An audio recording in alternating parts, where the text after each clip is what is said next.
photo खिचेर नेटमा हालिदिनु सिधा जिल्ला गुल्मी जिल्ला कमिटीको सदस्य हो एमालेबाट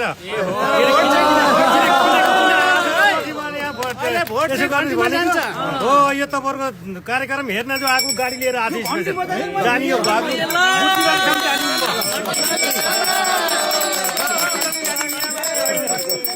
बागलुङ पनि जानियो कुनै मात्रै ताजा भेटेको बहुत खुसी लाग्यो मैले हिजो कार्यक्रम हेरेको थिएँ साँझ म एम प्रसाद घिमिरे मेरो मुसीकोट धरमपानी मेरो घर हो म एकदम एमाले कठोर व्यक्ति हो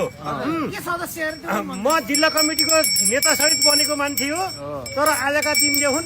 म हिजोका दिनदेखि कुनै पनि स्वार्थ छैन कुनै पनि एमाले भन्दिनँ पार्टी चाहिँ भन्दिनँ व्यक्ति चाहिँ भन्दिनँ पार्टी चाहिँ भन्दिनँ ढकालको समर्थक हुनुभयो हिजोदेखि छु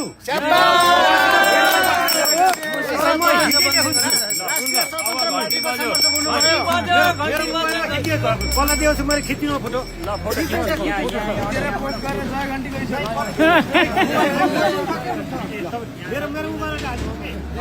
मेरो